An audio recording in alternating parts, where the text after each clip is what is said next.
Welcome to Between the Sheets, the podcast where we're going to cover a variety of topics related to sexual health and wellness.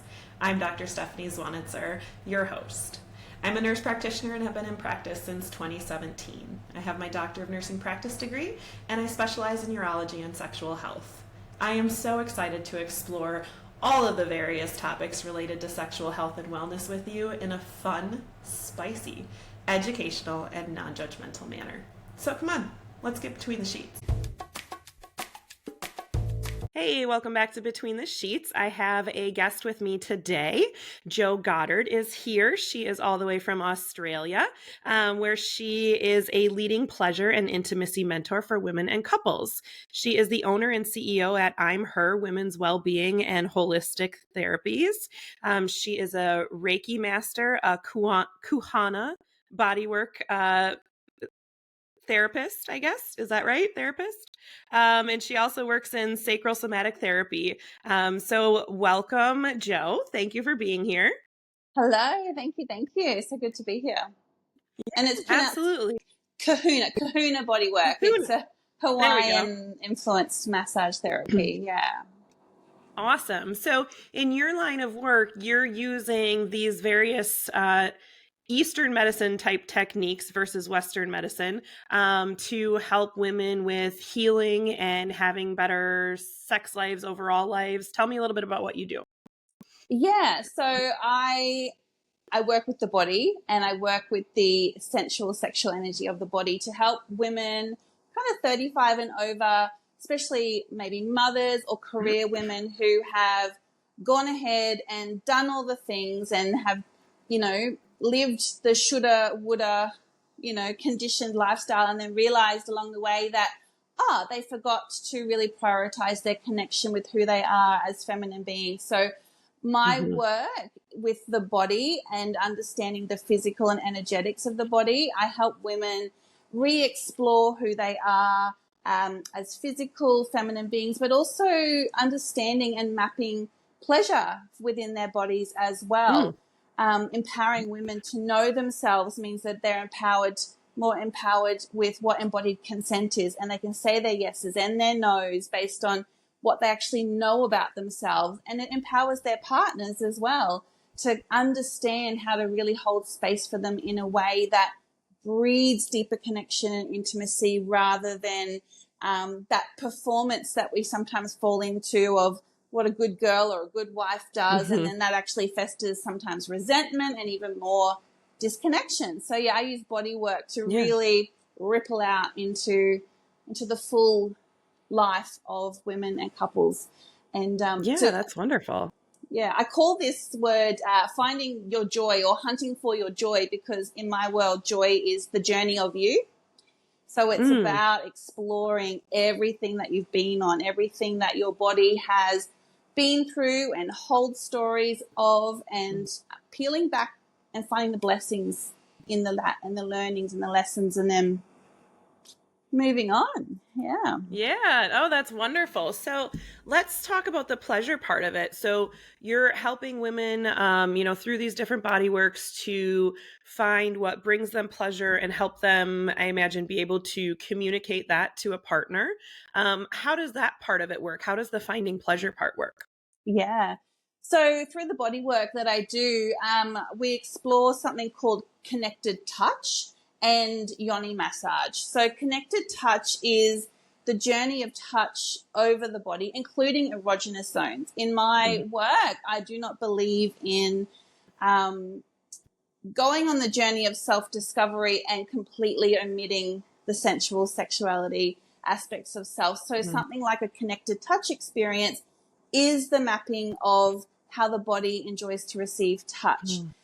And I like to use an approach called elemental approach. So exploring what does a grounded touch feel like in the body, that really deep earthing. What is fire when there's more friction, when you're dancing between the pleasure-pain barrier? What does that feel like in the body? Can you explore that dynamic and know that you're still safe? So we're really communicating with the central nervous system as well. Something like water, the never-ending flow of water, and where can that go in the body, and all the way through to that oxytocin air-like touch. And the beautiful thing with the connected touch experience is so many women find that the most incredible thing they get from that is they get to receive. The whole experience is dedicated to them receiving. There's nothing for them to do. If they feel turn on in their body, it is turn on purely of and for themselves. No one is holding an expectation for them. And I've even had women say that the level of receiving was so profound because even as a mother, they haven't had anyone touch them without needing something, because the kids come for a hug or they come to pull your distraction into something else. The partners come because, they're trying to instigate maybe some intimacy. Friends and colleagues come and they give us a hug, and sometimes that's just a social norm or it's something that they're needing, whereas a connected touch experience is the exploration of pleasure and receiving with nothing else. And that can be really transformational for women who haven't received purely for the art of receiving. And then for women who are willing to really explore themselves even more, with the Yoni massage, it brings in the internal massage for women. So we're exploring the vulva and the vagina, and we're, again, continuing to map pleasure. But this can also be where, when pleasure is coming back online in the body, sometimes we need to move through the symptoms of the disconnection, whatever the reasons why we've disassociated or disconnected. Sometimes what we need to move through is bringing numbness back online to feeling something, right?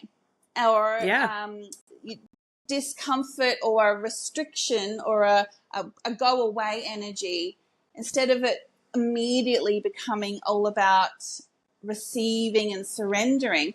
Sometimes we got to move through this piece of resistance, and again, teaching the body safety in receiving, safety in pleasure.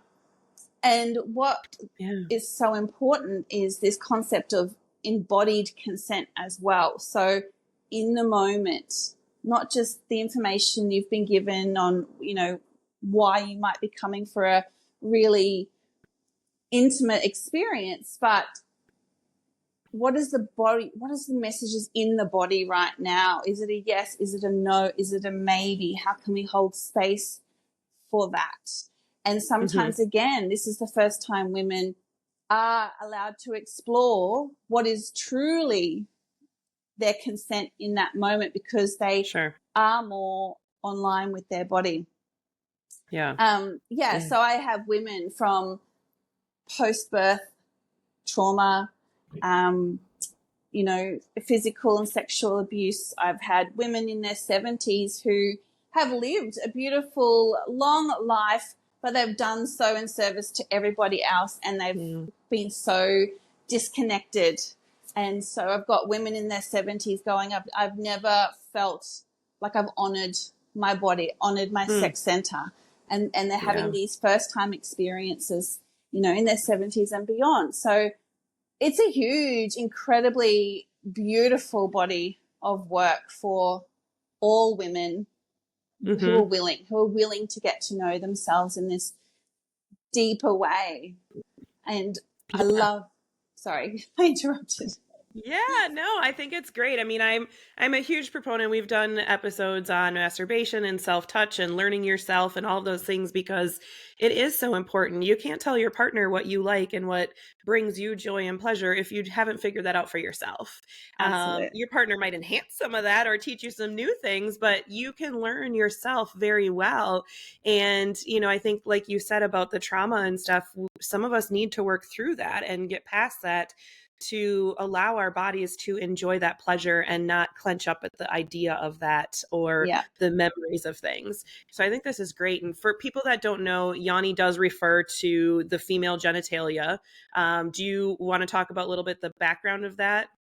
Yeah, so in Western culture, we don't have a word that encompasses the entirety of the women's sex center, because the vagina is just the internal and the vulva is the external. So we have borrowed from Sanskrit the word yoni, which has a loose translation to sacred cave. So it's a word that honors the sacredness of the female sex center.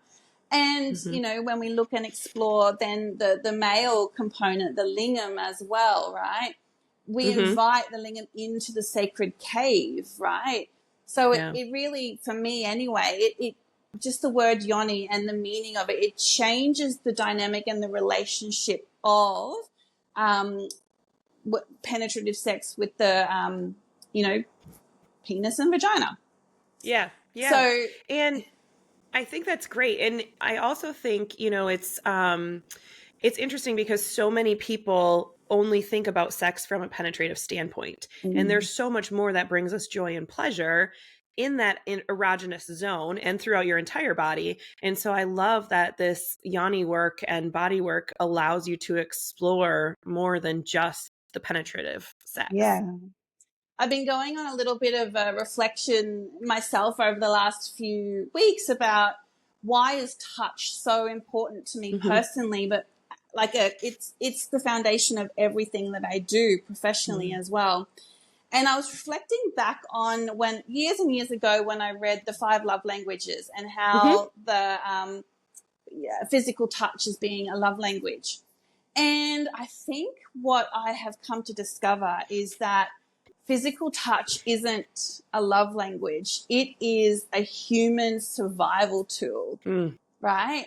Can you imagine if we were born and we weren't touched? How do we instigate a sense of safety in our body? How do we know where we fit with our parents, within our community, with our friends?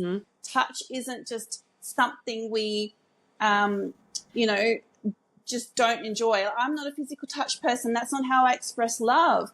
It's a human survival tool. It is. And if we struggle with physical touch, it's not that that's just not our love language. It means that there's something in our journey that we need to explore. Why are we so resistant to physical touch? Because if we can't allow ourselves to enjoy the physical experience of being in our human body, how do we know ourselves? We're here on this earth. Yes, I believe we're spiritual beings, but we're spiritual beings here to have a human experience. We need to understand the language of our body. And when we do that and we come online, that's our libido, right? Has the words I do in it. Right? How can we give our I do, our consent, if we don't know ourselves? And when we allow ourselves to explore touch and expand that into intimate touch and pleasure touch, we know ourselves in such an incredible way that in my lived experience and in my clients' lived experience, that's how we start to quantum leap, because we're in our bodies. We have the capacity to communicate safety to our central nervous system. We lessen our resistance to discomfort because we have explored within our body and through our pleasure the pain-pleasure barrier. We might have edged into pain and discomfort, but known that we're safe, right? And then all of a sudden, when life presents us with challenges outside of the bedroom and outside of pleasure, you know, intimacy moments, when life presents us with these moments of discomfort, we have a core cellular memory that we are safe in discomfort. We are safe in our bodies, and we can explore these new opportunities. Even though we feel uncertain, we can explore them knowing that we're safe. We're gathering more intel, we're feeding our body with more information, and we're expanding our capacity to keep going and growing. And that has been transformational in my life and in my relationship as well. If I can give all of that information about myself into my relationship, then my partner knows how to show up. My partner knows how to lead me, because I know where I am and who I am, and the vulnerable parts of me are witnessed by him, and he can lead me and hold me and pull me into even more opportunities for self-exploration, pleasure exploration, and I can Yeah. hold the same space for him as well.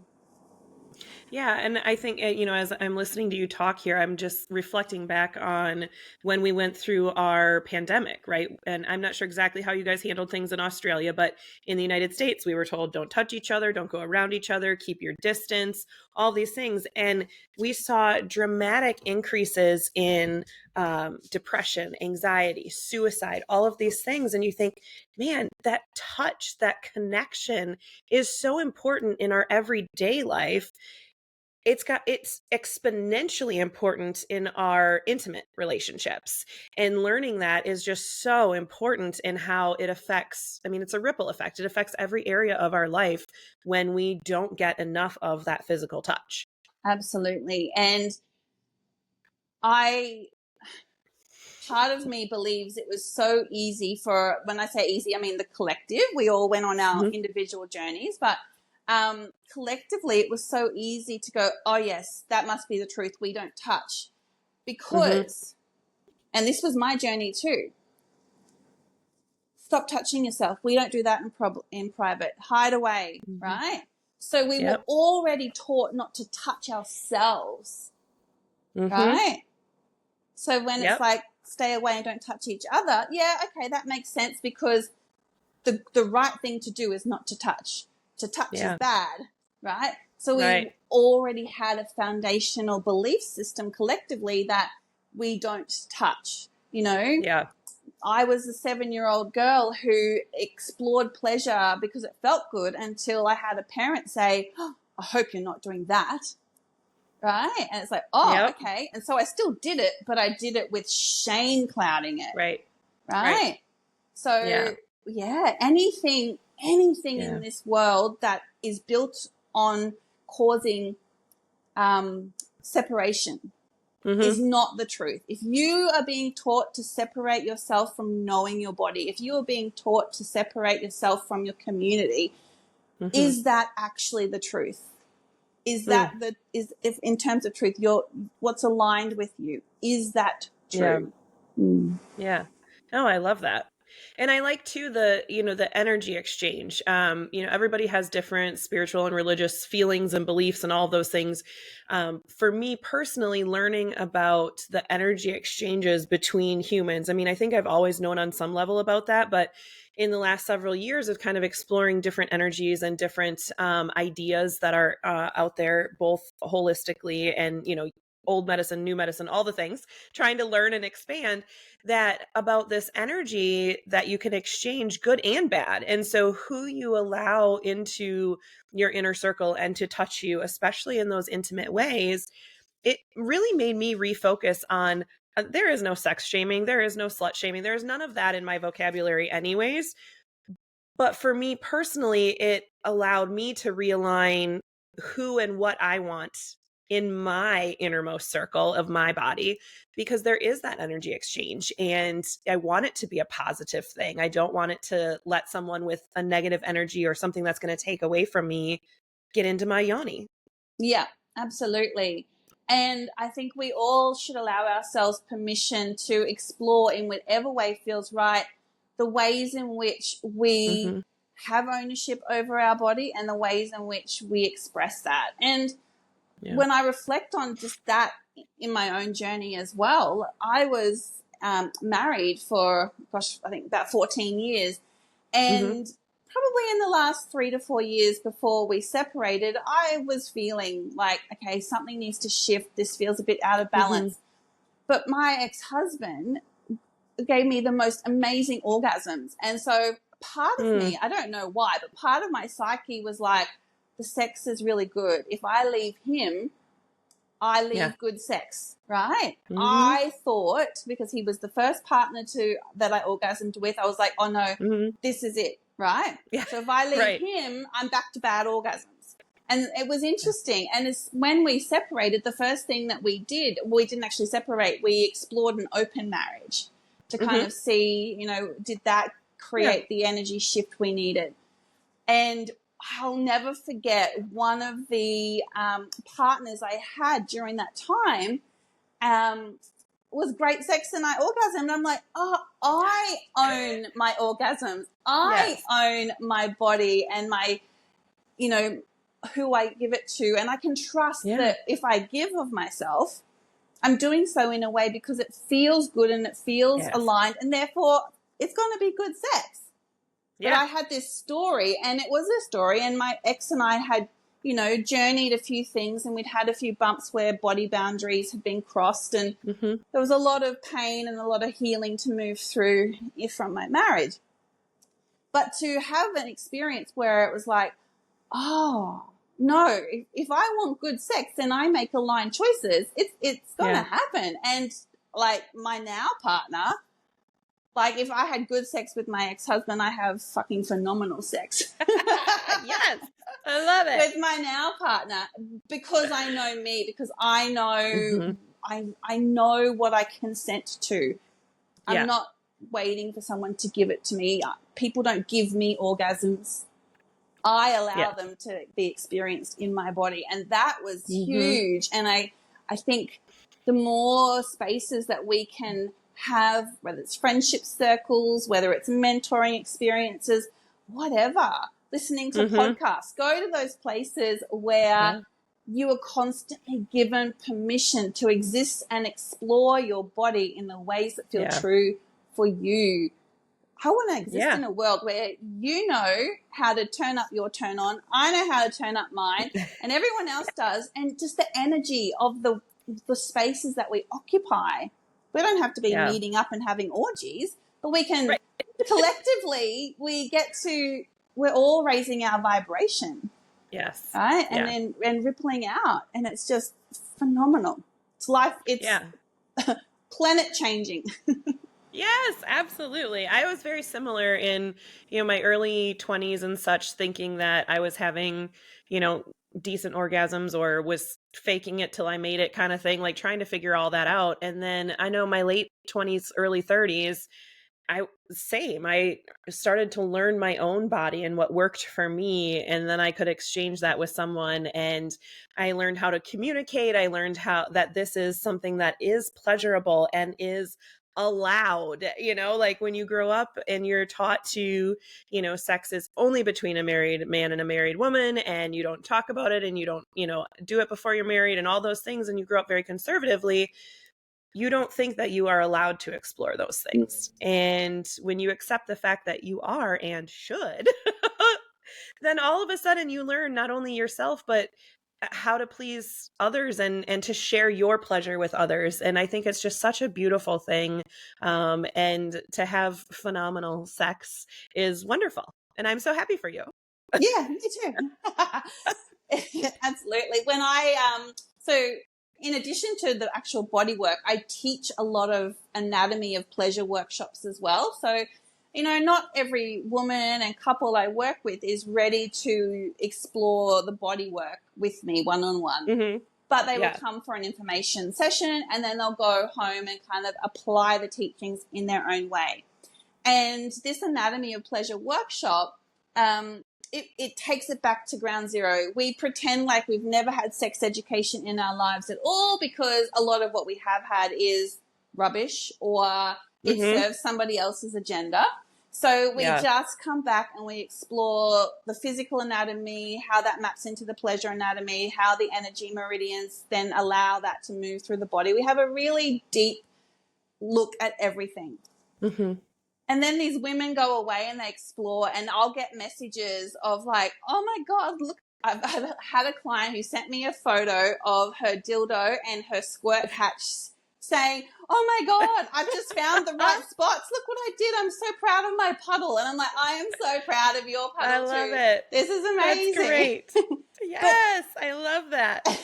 And what happened is, and I'm combining like stories here, so that's like an example of what women are discovering just for themselves, but it's the way in which it up levels what we permit in our lives through partners and relationships. Because if we understand how to turn on our turn on, right, and that becomes the base level foundation. Like if I know my masturbation rituals, my self-pleasure rituals are so juicy and incredible. And if that's the baseline, anyone who comes into my world meets that or raises that, right? Yeah. And so Yep. I will never forget, I had this one person back when I was exploring the open marriage, where he was, touching me and, getting me all turned on, and it was working. And then he was stimulating, I think, somewhere anyway. And I was like, oh, could you just just adjust it this way? And I was giving him tips, and he took so much offense to that. Mm-hmm. He saw it as an immediate kick into his masculinity wounds because he was doing it wrong, and I was chastised. I was putting him down for it, right? Yeah. But no, I was coming in as an empowered woman saying, I want you to give me the pleasure I know my body wants to experience. Yeah. Here is some information on how to do that, right? Right. Here's your guidebook. And once we know ourselves and we know what we deserve, and we've created a pleasure platform for ourselves, when somebody comes in and is triggered by that, it's very easy and quickly to see where the misalignments are, and we can stop giving of ourselves into spaces where they aren't actually going to uplift us. In fact, over time, we might find they drain us. So, knowing ourselves changes everything. Yeah. It really does. It's amazing. And I love that, not only are you learning about yourself and bringing your own pleasure, but you're elevating your relationship too by being able to communicate what works best for you. And I know when I'm with someone that I am offering pleasure to, and I can tell that they are getting pleasure out of it, I'm more excited and I'm more into it. When you're with someone who isn't enthusiastic, who you're not really sure what you're doing is working for them because they're not giving you any feedback, things like that, it's not an enjoyable event. It's not fun to be a part of that. And so it is really good to know your own and to have confidence that when someone says, hey, I really like it this way, that's okay. It's not against me. It's saying, let's make our interaction that much better. Yeah, absolutely. Yeah. And the consequence of my working with women who are 35 and over is often they're in relationships with men 35 and over. And it's not uncommon to be in conversations around the female exploring where they might be going wrong because their male partner is having shifts and changes in how their body, moves with pleasure. And I've noticed that if I can hold space for these women to explore it for themselves, and then just plant a seed and say, what if your husband or your partner has never had this permission to explore their pleasure either? How can you now hold space for them? And if we can help men as well to rewrite what pleasure means for them, because our enjoyment of their sexual energy isn't solely based on how big their penis is, how hard it can get. It's the energy and it's the exchange between the two. And especially in a world where things like antidepressants are more and more common, right? Things like erectile dysfunction are more and more common. So how can we honor the sex center in our partners in the same way we desire for it to be honored within ourselves? Take away any expectation that it should look a certain way, perform a certain way, because a soft cock still feels pleasure, right? And we can help the men in our lives rewrite, the neurotransmitters in their brain around what pleasure feels like for them, what they're worthy of receiving. And I tell you what, if a man feels good even when he's not performing and you're the partner holding space for him, right? The depth of intimacy that can start to be experienced in that relationship is going to be completely new, completely transformative, because this man now is understanding himself more. And you're both riding it together. Yeah. And it's beautiful. Yeah. As working in the medical field, so as a urologist, I deal with a lot of erectile dysfunction, female pain with sex, things like that. And I mean, I can't tell you the number of men who if their wife is, whether they're at the appointment with them or not, if their wife is supportive of their erectile dysfunction, let's find different ways of being intimate. You can still get a man to orgasm with a soft cock. Call it a vanilla soft serve. That's what I call it. I borrow But, that one. right? It's great. So, you can still get a man to climax with that. He can still get you to climax without penetrating you. There are so many levels of intimacy, and that's where massages and making out and all of those other things come into play. And I just see such a difference in my men who have erectile dysfunction, who come in and they're like, you know what, I would like to try that next step. Viagra didn't work for me, but let's try that injection. Or yeah, I might be open to a penis pump or something, because their wife or their female partner, male partner, whatever, is so supportive of them finding whatever avenue works for them. And then I have other men who come in who, my wife doesn't want me taking those pills because it might be bad for my heart. My partner doesn't want me using injections because needles are scary. My partner doesn't want me masturbating because if I can't have sex with them, then I shouldn't be masturbating, or all of these things.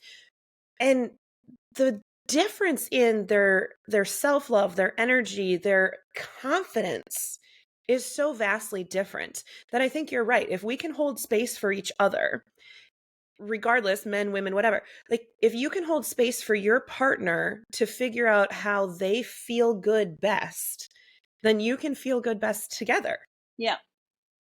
Yeah. I think it's absolutely. so beautiful. And like the women's example too is like whether you're wet or not doesn't mean you're turned on or not, right? The body's physiological experience and the hormones that are, activated or depleted or whatever, you are having an experience that's physiological, but your turn on and your desire for intimacy and touch and sex, they can be correlated, or they can be completely different experiences. And we get to give that permission. We get to be moving through menopause and noticing we don't self-lubricate and explore. I call it have a lube party. Like get different brands, figure out what feels good. Do you need an oil base? Do you need a water base? Is the anal lube the best one for vaginal because it's thicker, right? And you need that thicker, more visceral experience. Like just go explore. It shouldn't be this is wrong with me, I need to fix it. It should be, this is shifted within me. I'm holding myself through the transition with curiosity and excitement to explore. Yeah, absolutely. Absolutely. And I think what you're saying about, moving into the menopause part of it, because that is such a big thing for our ladies, is there are things that we can do to help you enjoy sex again, to not have pain with sex, to have the lubrication, both medically and bodywork wise. I can put you on some vaginal estrogen that increases the health of the tissues down there and the elasticity and the lubrication. You can use lube. You can use systemic hormone therapy. There's all of those different things. You can do the yogas and stuff to keep your balance and your strength and your stamina, your pelvic floor health. There's so many different things that we can help you through, that living inside of a little box and not wanting to talk about it just is so unhealthy and so unfair to you, because there are so many things that we can do to help. There really is. And my body of work being based in like the energetics of the body as well. If everyone who listens to this podcast just gets onto Google and Googles the energy meridians in the body, they will get a map of the way in which energy moves through their body. And they will see that a meridian that starts on their big toe travels up their legs, through the pelvis, through the breast and the heart, and to the top of the head, right? So if the body is not responding to a turn on in the ways it did when it was 20, right? And we're not, feeling excitement in our body, we're not self-lubricating, maybe we just need to bring the rest of the body online. Like I go and get massages now, and when my foot is touched in certain places, and I know that, like I instantly feel that moving into my pelvis. I have in the last year or two found like nipple stimulation incredibly arousing, where I can have that energetic release from nipple stimulation because of the way in which energy moves through the body. So Mm-hmm. if we're limiting ourselves and our pleasure to it only happens in the sex center, Yeah. then gosh, we've limited ourselves immensely. It moves through us entirely. It's so going and exploring those energy meridians, allowing yourself to give self-touch in the shower or before bed, or inviting your partner to just, you know, trace those meridians, you know, have a little map beside the bed and just lightly touch and trace where those things are in the body. Bring the body online energetically, and you will find another layer of pleasure, of And what a fun turn. date night. Wait, absolutely. Google it up, have it on the computer, and get some oils or some lotions going and massage and figure out what works for you and your partner. How fun is that? It is so fun. And I love that. And if you're a health nut and you're like all into lymphatic massage, you will also naturally be giving each other a lymphatic massage, because the lymphatic system and the energy meridians very closely correlate. So if you're following those meridians, you're also draining the lymphatic. So, you know, awesome. Health hack. It is very helpful for many things. That's great. Yeah. And, you know, the other thing that pops into my head is hearing women who have faked orgasms for years because they did it this one time and it made their husband so excited and happy, and they just keep faking it. And I just feel so sad for them. Like, I want you to have your orgasm. So explore yourself, find your way. And then the communicating to your partner can be difficult, especially if you have been faking it. But you need to get to that level of being able to find your own pleasure first so that you can communicate it, I think is so important. Yeah. So many women who fake it, you know, and have done so because of this people pleaser part of them that's like, oh, I don't want them to feel bad to learn that I've been faking it. Yeah. I feel collectively we are coming to a point, and 2025 is a 9-year. So we're coming into a burn all the shit that isn't serving us down year. I love that. And we might be in relationships that don't light us up. And we might be trying to protect and keep what we have, knowing that it doesn't make us feel good. And if we turn to our partner and say, honey, I'm really needing to honor my pleasure and I'm noticing so much disconnection from it. I haven't experienced an orgasm in a really long time, and I know that you think I have, but I want to be open and I want to be honest and I want to explore myself with you by my side. You are going to find out really quickly what kind of partner you have. Yeah. Do you have a partner who might be upset and hurt, but willing to grow with you? Or do you have a partner that's like, blame, blame, blame, this is all on you, that's it, this is crap, I'm out of here, you know? And vulnerability doesn't promise that things are going to be easy and not bumpy.